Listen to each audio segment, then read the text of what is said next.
Good morning mga bossing. Nag-aangat tayo ngayon ng legume. Binabantuan na rin natin. So ito mga bossing. Iangat natin yan mga bossing. Tapos pagkaangat, bubuhusan natin yun ng ipa, ng gilid. Tapos yun yung Shanghai na yun mga bossing. Anuhan din natin yun. Na angat din natin yun mga bossing. So yan mga bossing, maulan kaya tayo nakakapote. So let's go.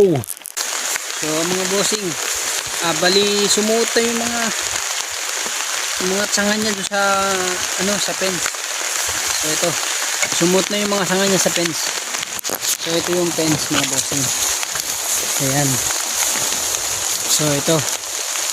Ayan yung fence. So yung sanga niya nandito na sa labas. Ayan. So hindi natin mahuhugot yan kasi as you can see mga bossing is kumagat na yung puno sa fence. So bali puputulin natin yan. So antayin lang natin yung tao dun sa labas para hindi tayo makaabala dun sa kabilang bakod. So yan, antayin lang natin siya tapos puputulin, lalagarin natin to. So yan mga bossing, pala yung malalaking ugat eh.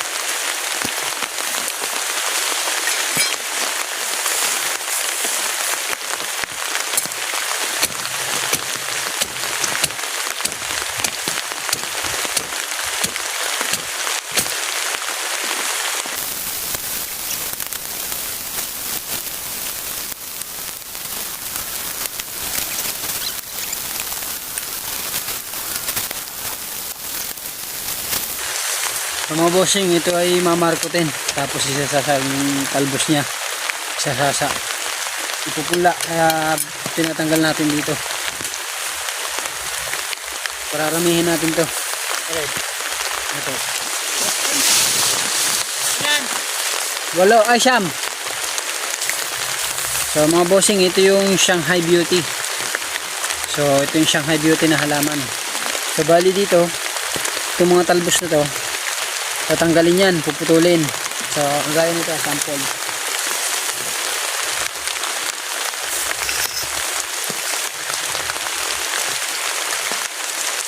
So ito yung sample natin mga bossing.